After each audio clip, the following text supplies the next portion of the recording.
গাছে কত বড় পেঁপে ধরেছ তো এই গাছটা। পুঁইশাকগুলো পানি দিতে হবে জানো, এটা কিন্তু খুব লম্বা হয় না।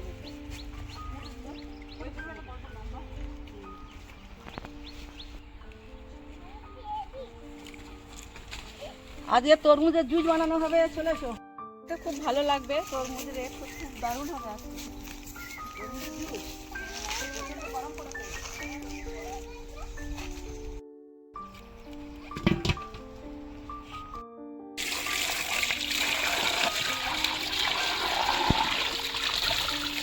বড় বড় বড় বড় তরমুজ 5-6 কেজি করে ওজন একটাই, ভারীও সেই রকম।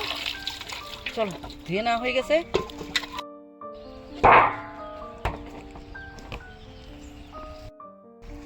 তরমুজটা এবার আমরা কেটে নেব। বাবা লাল কি লাল হয়েছে, টকটক করতে লাল একদম। এই গ্রীষ্মের সময় জিভে জল চলে আসবে দেখে। হেভি কালার হয়েছে। তরমুজগুলো এবারে আমরা সব পিস কেটে নেবো, পিছনে সবুজ খোসাগুলো বাদে দেবো, জুস করবো। এইবারে আমরা আজকে মিক্সারে করব না, যাদের মিক্সার নেই তারা এইভাবে করে নেবেন, যেভাবে আমরা দেখাচ্ছি, খুব তাড়াতাড়ি হয়ে যাবে। এরকম ছোট ছোট টুকরো পিস করে নেবেন, তাতে জুস বার করাটা সুবিধা হবে।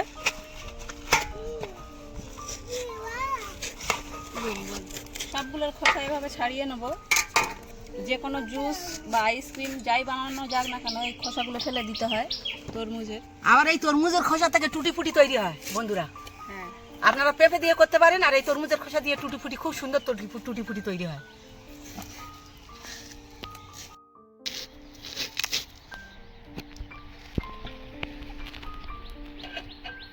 আর কত সহজ পদ্ধতিতে জুসগুলো বার করবো দেখুন বন্ধুরা। আপনাদের এইরকম মিক্সি না থাকলে, এইরকম একটা গ্রেটার থাকলে খালি উল্টে করে নেবেন,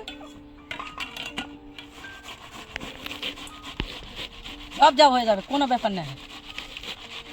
খালি সেকে নিলে হয়ে যাবে, সেকে নিলে কত সহজে হয়ে যাচ্ছে দেখুন। মা হ্যাঁ না না না খাও খাও, গরমকালে খাও। জুস তো এই তো গামলা বোঝাই হয়ে গেল। হ্যাঁ, অনেক জুস হয়েছে, একটা দুটো টুকরায় কত জুস হয়েছে দেখুন বন্ধুরা। একটা তরমুজ অনেক দুটো হবে। অনেক জুস হয়ে গেছে। লাইয়া তরমুজ মিষ্টি আর আছে। যেগুলো এরকম শক্ত শক্ত থাকবে আপনারা ফেলে দেবেন, কোনো অসুবিধা নেই। এটা পিঠের চাল, একটু শক্ত হয় বন্ধুরা। শুধু স্পিডটা দেখে নেন, হাত খালি চলতে দেখুন মেশিনের মতো, কোনো ব্যাপার নেই। ধরলে 1 সেকেন্ডে একটা শেষ। দেখুন এটা পিঠের চাল, আর রসটা দেখুন খালি কত বেরিয়েছে। এখন এতগুলো টুকরো আছে। মিক্সার মেশিন লাগবে না? না, মিক্সার কেন লাগবে? মিক্সারে কি হবে, শুধু হাতটা নড়তে দেখুন। এইরকম খালি খালি ধরে পিঠের চালটা ধরে খালি একটু ঘষে দেবেন, আর কিচ্ছুই লাগবে না। সেকে নাও আর খেয়ে নাও। হ্যাঁ, লাইবা সব জানি। কেমন লাগছে লাইবা? ভালো লাগছে। খুব মিষ্টি আছে। আর খাবে তুমি? হ্যাঁ, নাও খেয়ে নাও। ওটা খেয়ে নিলে আবার দেবো, খেয়ে নাও। দাদা পড়ে দানা পড়তেছে গালে। ও দানাগুলো ফেলে দাও। ওই জন্য তোমাদের জুস বানানো হচ্ছে। এই দেখো এই জুস জুস হ্যাঁ, তোমাকে দেওয়া হবে না। ওটা দেখি, এই তো, এই তো দেখো, কত জুস হয়েছে দেখো। কত দূর হয়েছে, হ্যাঁ? লাভি সোনা খাবে তো বাবা। নাও ওটা খেয়ে নাও। বাবা কত বড় করে গাল করে খাচ্ছে দেখো না।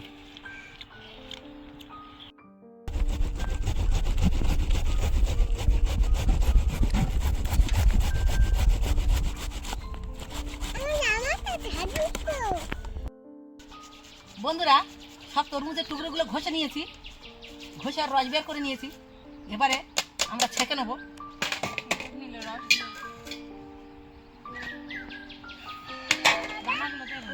হ্যাঁ, তুমি মাঝে ধরো, মাঝে ধরো, মাঝে ধরো, হ্যাঁ। কম কম করে দিতে হবে,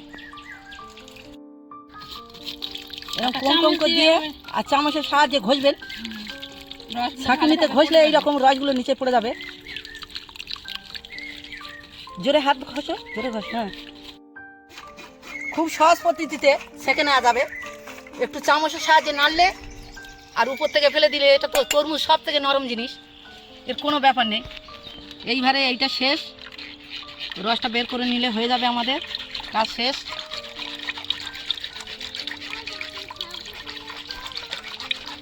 কি সুন্দর রসগুলো পড়ে যাচ্ছে দেখুন।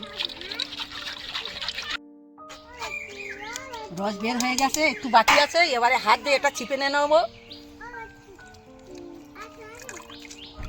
শেষেরটা এভাবে চিপকে নিলে রসগুলো সব বের হয়ে যাবে।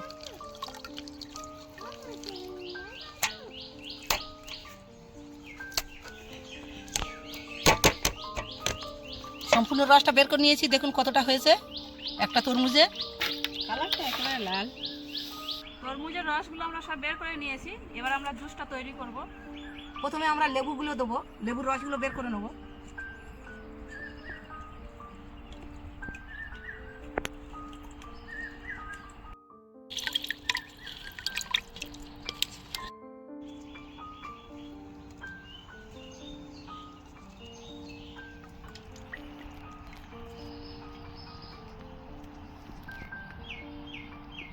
এখানে আমি 200 গ্রাম চিনি গুঁড়ো করে নিয়েছি। আপনারা পারলে গোটা চিনিও দিতে পারেন, কিন্তু গুঁড়ো চিনি দিলে তাড়াতাড়ি গুলে যাবে। আমি পুরো চিনিটা সব দিয়ে দেবো, কারণ এখানে রসটা অনেক বেশি।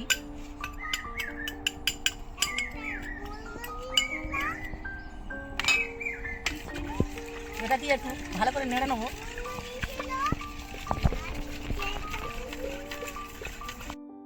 চিনিটা দিয়ে ভালো করে নেড়ে নিয়েছি, এবারে আমরা বিট লবণ দেবো। আর সবসময় শরবতের মধ্যে বিট লবণ দিলে ভালো লাগে। এখানে আমি 3 চামচের মতো বিট লবণ দেবো।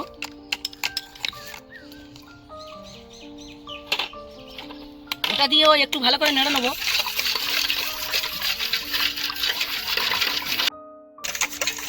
বিট লবণ দিয়ে ভালো করে নেড়ে নিয়েছি, এবারে জিরে আর ধনিয়ার গুঁড়ো দেবো।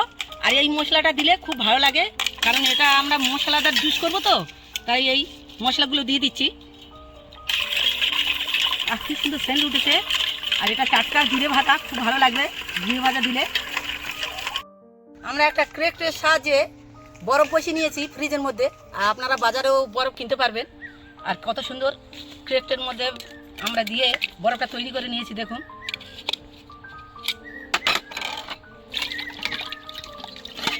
এটা ভেঙে দিয়ে দেবো। আর যত এই শরবত মানে ঠান্ডা, আর যত ঠান্ডা জিনিস হবে তত ভালো লাগবে। আর ঠান্ডা পড়লেই শরবতের একদম অন্যরকম একটা ইমেজ এসে যাবে। আমরা এবারে গ্লাসগুলো তৈরি করে নেবো, তাই একটু বরফগুলো ভেঙে নিচ্ছি। এবার গ্লাসের মধ্যে বরফ দিয়ে দেবো। আর যত বরফ দেবেন তত ভালো লাগবে। একটু বেশি করে বরফ দেবো আমরা।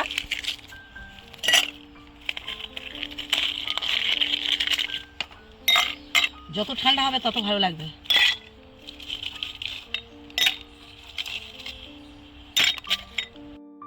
এবার জুসগুলো আমি গ্লাসের মধ্যে সার্ভ করে দিচ্ছি। আহ, কি সুন্দর দেখাচ্ছে, হেভি হয়েছে। তোমার দেবো, দিচ্ছি, হয়ে যা তবে না। ঠান্ডা ঠান্ডা কুলকুল এই তরমুজের জুস যদি গরমকালে খাওয়া যায়, শরীরে যা এনার্জি ফিরবে।